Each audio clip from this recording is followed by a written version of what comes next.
is a new show, Winemaking at Home, or Home Winemaking 101. I've decided to share with you one of my hobbies that to me is fascinating and actually exciting at times. You hope for the most part it's not too exciting, but it is a hobby that permits you to be a little bit creative and also to at the same time enjoy the hard work that you might put into it, which I consider it to be relaxation as opposed to hard work. At any rate, we're going to talk a little bit in this show about wine and winemaking and the equipment that we use to make wine. And I want you to understand that you can buy all of the equipment that I show you on this show at your local wine supply store. You do not have to buy all of this equipment there. There are some pieces of equipment that I'll show you that are very simple. For example, a gallon container that you can probably buy at a dollar store somewhere. It doesn't have to be expensive. And the object, obviously, of making wine is to, one, primarily make good quality wine, and two, do it in a cheap fashion so that you're not spending as much as you would if you went out and bought it off the shelf in some wine store. I will go through some of the wine, but before the wine equipment, before I get into that, I would like to just say that if anyone's considering doing this, one, you should understand it is legal. This is not making gin or any of those hard liquors. It's making wine, a very low content alcohol drink. And it's very similar, if you will, to beer making, if you've ever done that. I will also point out that if you are in a household of 2 adults, 21 years of age or older in this Commonwealth, you're permitted by federal regulations to make up to 200 gallons of wine per year. That equates to, if you do the math, approximately 900 750 milliliter bottles. That is a regular size bottle of wine. That is an awful lot of wine. There is no way I've ever come close to making that many bottles in 1 year. And I do an awful lot of winemaking. So just to give you an idea, the limits are extremely high. When you make your wine, you cannot sell it unless you are licensed to do that. And you may find people, as your experience in winemaking goes on, and your wine becomes better and better, that actually ask to buy it. You should tell them, can't do it. You can certainly give it to them as a gift, but you cannot sell it to them.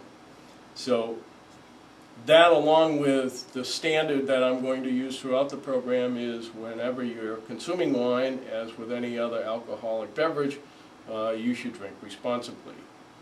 Now that we have done the intros to the show, I expect that the series of shows that we're going to have will take you through the entire wine process, winemaking process, and also I hope to have an interview with an owner of a local wine supply store. They are very, very insightful, very experienced, and they can certainly help you if you have any questions whatsoever about making wine. The other sources, of course, are magazines and books, as well as the internet, which is also very helpful, although you have to be somewhat selective in the internet. You do get some good recipes on the internet. You also get some bad ones. You will be able to tell over time, I think, whether you want to make a particular type of wine based upon the recipe or not, and whether the flavors that are being put into it is something that you might desire to have in a wine. But let's get on to talking about some of the equipment. One of the most important parts of winemaking is to transfer the wine or the juice, depending on what stage it's in, from one what we call vessel to another, and I'll talk about the vessels and show you what they are in a minute. And the way that's done is by siphoning.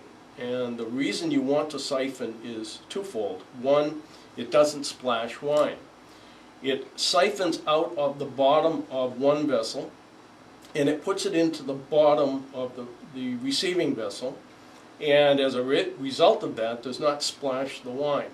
Why is that important? It's important because you don't want wine to be exposed to the air any more than humanly possible.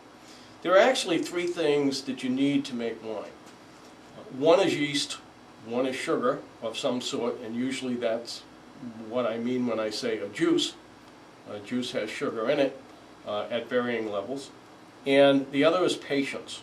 This is not something that you will do today and pop open the cork tomorrow. It just doesn't work that way. But if you do this long enough and you build up an inventory, you will find it's very rewarding to be able to go down into your wine room, if it's in the cellar or in some other room in your house, and select a bottle off the rack that you're in the mood for that day, or the family that has come over to have a Thanksgiving dinner or whatever occasion it may be, feels like having that particular day. Very important, and I'll just leave that here for now, and we'll talk more about that as the shows go on. A second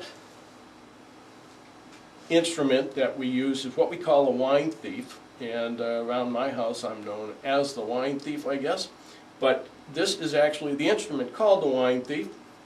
It's very similar, if you remember when you were in school and you had your carton of milk in the cafeteria eating lunch.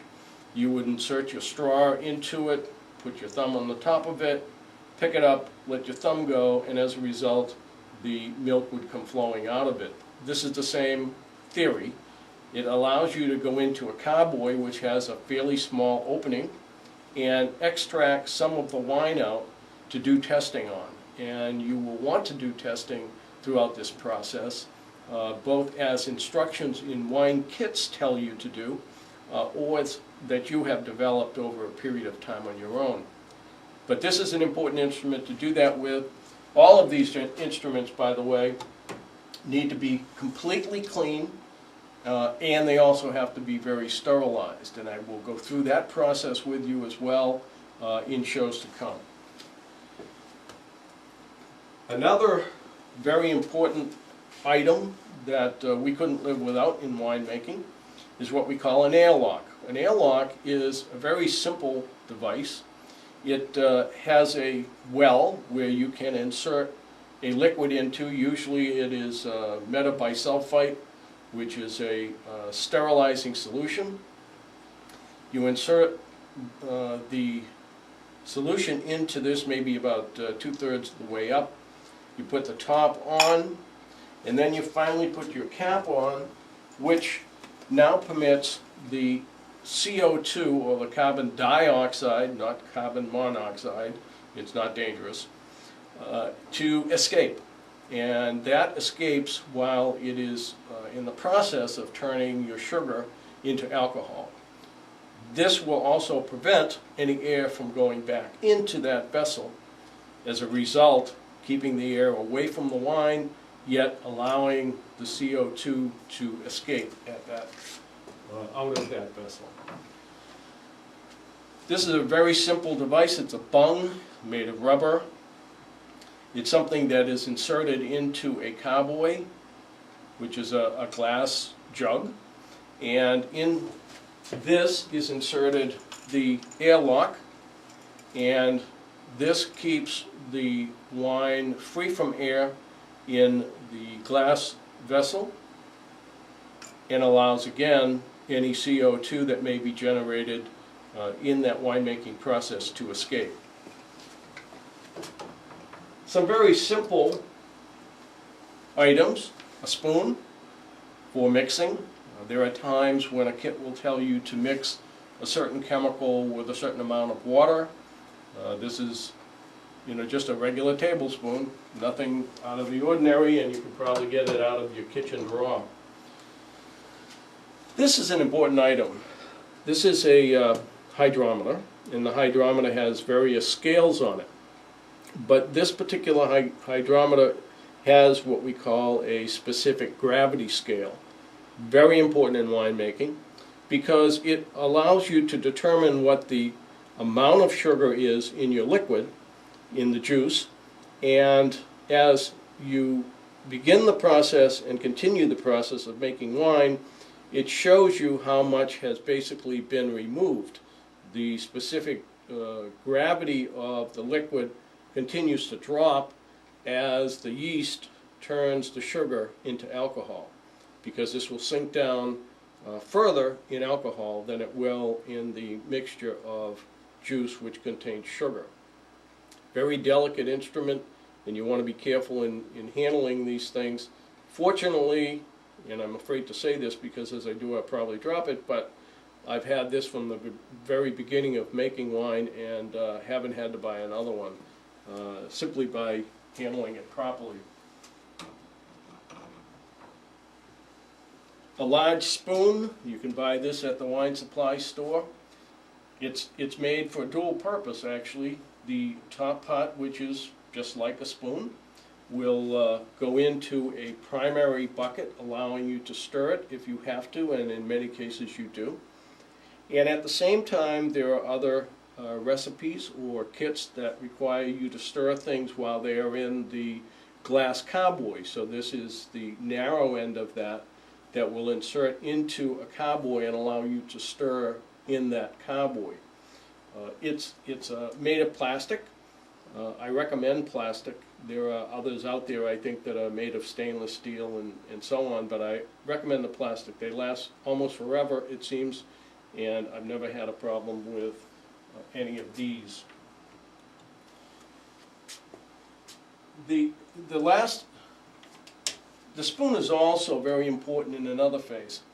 Once we get the wine to the point where we're going to stabilize it and clear it, one of the things that you need to do in wine is to get the CO2 completely out of it. And the reason you need to do that, and this is what you typically use if you don't have something better that I'll show you in a minute, is that you don't want your wine, particularly if it's a red wine, to have bubbles in it. And if you're not careful with the way that you quote-unquote degas the wine, you will have bubbles in it. And if you have an appetite for red wine, you know that when you drink it, it's a very smooth liquid. It's not bubbly. It's not like buying a bottle of sparkling wine, for instance, or champagne. You don't want it that way. So you want all those bubbles out of there. And the second reason for it is if those bubbles remain in there, they are CO2 bubbles, they will hinder the clearing process. And by that I mean that you may wind up with a beautiful bottle of white wine that may taste fairly decent, but it will look cloudy, or it will have some other look to it that is not appealing, and when you pour the glass you will see it foam up, and you will also feel those bubbles when you're drinking it. And people who drink Chardonnay, for instance, are not interested in drinking bubbles. If they wanted sparkling wine, they would have bought that or asked you for a bottle of that if you happen to have it. But at any rate, you want to get all of those bubbles out, and that will help you. The lazy man's way of doing it is to have a device like this that inserts into an electric drill. This will take a quarter or less time for you to degas your wine. It spins around at a high rate of speed, but it spins around very deep in the vessel, and as a result it doesn't splash your wine. It simply agitates it so that the bubbles come to the top. You have to be very careful, and we'll show you this in later shows, but you have to be very careful not to start up with this screaming along and having the bubbles hit the ceiling because they came foaming out too fast, because that's a good way to lose most of the wine that you've just gone through the process of making to that point. Very important, and it's a convenience. These you can buy anywhere, as you know. They're simply measuring cups, and they have various scales. One is marked with ounces and cups. This one happens to have cups and milliliters on it, as well as ounces. So the cups are used from time to time, again, to measure the amount of chemical and water that you're mixing together to put in your wine. And again, we'll get into those chemicals in later shows. There are not that many of them, and it's not that difficult to understand. Another nice little instrument to have, but not necessary, is a bottle washer and a carboy washer. And you will see when I point out the carboy and the size of it and the opening of it, that it could be very difficult to get into a carboy to wash it. And this certainly helps. It connects right to a faucet with a connector, and you insert the carboy instrument on top of it if that's what you want to clean. And when you insert the neck of the carboy over it, it starts spraying water up into the carboy at quite a forceful speed and cleans out the carboy for the most part. If you're cleaning your bottles, you put these two on and you can actually clean 2 bottles at a time. Another convenience, it's not necessary, but I think as time goes on, if you decide that you're going to make any amount of wine, you may want to invest in this. It's a very cheap instrument, but this has lasted me a long time, and it is a godsend.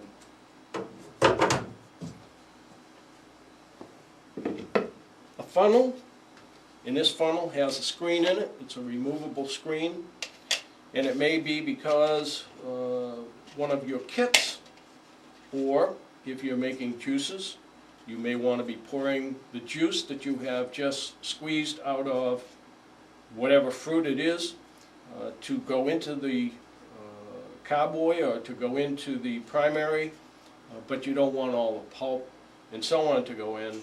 It's a great instrument to permit you to filter out as well as put the juice in the container. I'm going to go over now and show you the vessels so that you understand those, but before I do, one last thing I want to point out is a bottle filler. Bottle filler connects to sort of a primary. It's a plastic bucket, has a spigot on it, connects to the spigot. This end is inserted into a bottle, and it fills the bottle from the bottom up again. And this will eliminate the splashing, eliminate overexposure to air, and it will allow you to fill the bottle to the recommended height in the bottle. And once you pull up on it, it stops. So it's a very convenient tool, and it's absolutely irreplaceable when you're filling a lot of bottles of wine. So let's go over and take a look now at the vessels and explain what they're all about.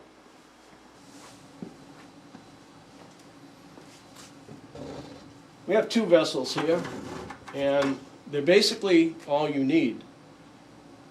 The primary, which is a plastic bucket, it is food grade, and many of your wine kits actually come with them. It's good to have your own in case you have a wine kit that does not come with a bucket. I have dozens of them because frankly a lot of what I buy in kit form are in these buckets because they are pure juice and there's no water needed to be added. Some of the kits do require that you add water. I have found that if you take that water, boil it, regardless of what you have in that water, especially chlorine, you don't want that in your wine. And if you boil it at a very high boil for about 5 to 10 minutes, the chlorine sort of dissipates and you don't have a problem with that. But at any rate, this is how we start the wine. We start it in a plastic container with a cover on it, and again with the airlock. Once we're done with this, and the primary fermentation process takes a certain amount of time, but more importantly, it takes reducing the specific gravity from a beginning level, whatever your kit calls for or whatever your recipe calls for, and reduces it to a certain level. And when you hit that level, and again, this is not an exact science, so you don't have to be standing down here at midnight waiting for it to hit that level. If you happen to go over a little bit or under a little bit, it's not a big deal. and you won't notice it in the end product. It's good to try to keep as close as you can to those instructions, but it's not impossible to drink the wine if you don't.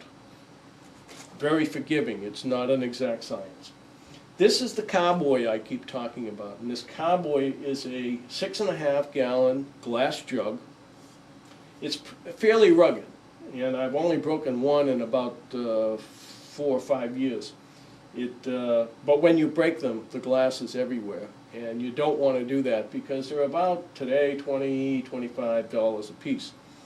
So you want to be careful not to break them, obviously. You want to handle them carefully, and I have cement floors here in my wine room, so I purposely pay attention to how I set it down, how hard I set it down, and so on.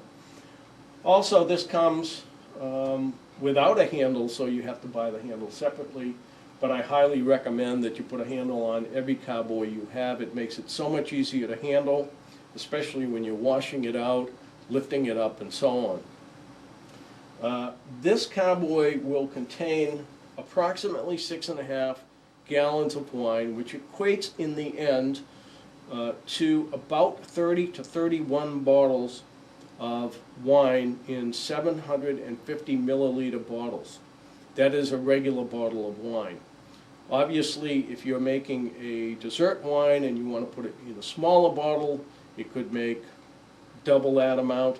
If you want to put it in 2-liter bottles, which are 1.5 liter bottles, the bigger ones, it will make half as much. So this basically is a 30 to 31 bottle of wine container.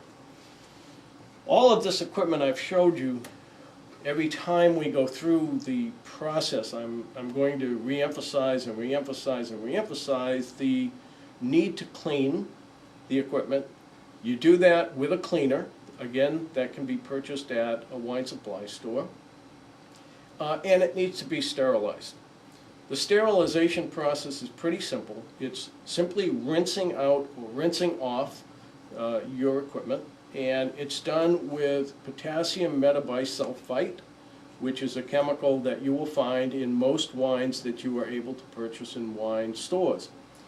You will see it on the label. There's a little line that says contains sulfites. That's what it is talking about. And it is a chemical that's not only used for sterilizing your equipment, it's also used in the wine. And it's used in the wine to preserve that wine. If you don't put some sort of sulfites in your wine will not last on the shelf for very long. So if you're, for instance, making red wine, which I try to keep a fair mixture of red and white wines, but if you're making red wines, it's going to probably knock out your aging process, because red wines typically take about 2 years to age properly. Can you drink them before that? Yes. And in the beginning, will you? Yes. Because most people just can't wait to taste that bottle of wine they made, and that's great. I mean, that's what this is all about. But you're going to find a marked difference between a bottle of wine that may have been on the shelf for 3 to 6 months, especially if it's red, and something that has sat on the shelf for about 2 years. Even a little bit longer than 2 years in some cases. I make a Concord grape wine that takes more than 2 years to age, to the point where you can actually say, wow, this is a nice smooth wine. The taste of the wine in the beginning is not something you would want to drink. It has a very edgy taste to it. It's a very sharp taste. It's not nice and smooth. It's a very difficult thing to consume. You will want to taste your wine in the beginning to make sure that the wine that you are about to put in bottles is good wine. And make sure that none of the problems that can creep up, which frankly I think I've only had one batch that has ever turned me down a little bit or made me wish I hadn't made it. But it was a mistake I made as opposed to the wine itself. And you can taste, even though it's a very sharp wine, you can taste that it's good. and you can taste the flavor in it and so on, but it's not where you want it to be. It's night and day. You know what they say about aging with wine.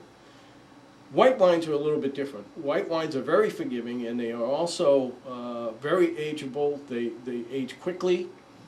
They 3 to 6 months. You have a nice white wine to consume, and that is almost across the board as far as white wines are concerned. Fruit wines are a little bit different, depending on what fruit you're using. I have used apples, I have used peaches, I have used watermelon. Watermelon was not a success in my mind, but it is still aging and I still have hope. We'll see. I have also made my signature wine for me because my wife and I both make maple syrup when that time of year comes in Westford. And I made very early on a maple syrup wine that is more of an after-dinner drink, but it is quite potent, frankly, and some people don't like it because of that, but yet I've had other people taste it and absolutely fell in love with it. So it really depends on what your tastes are. There is a gamut of wines, especially at your wine supply store, that you can buy in terms of kits. And of course you can start from scratch on almost any of them, and some of the weirdest things you've ever imagined that you can make wine out of. But some of the normal, what most wine drinkers think of wine, the Merlots, the Cabernets, the Chardonnays, the Pinot Grigio, you know, any of those types of wines are readily available at the wine supply store in your area. In this particular area, I deal with one in Leominster, and I hope to actually have the owners of that wine supply store on someday to go over what's in a wine kit and basically the process that they go through, because they are what I consider to be experts, and I'm certainly not. I'm still learning, and it's a whole lot of fun to be learning at this point.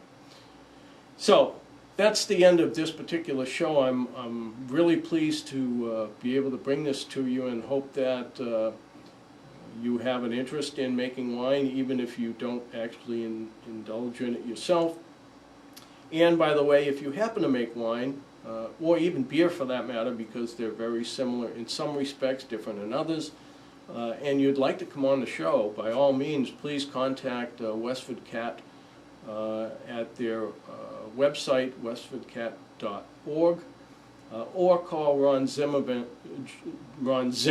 excuse me, at Westford Cat Studio, and let him know that, and certainly he will put you in touch with me, and we can see what type of show you would like to do or get involved in.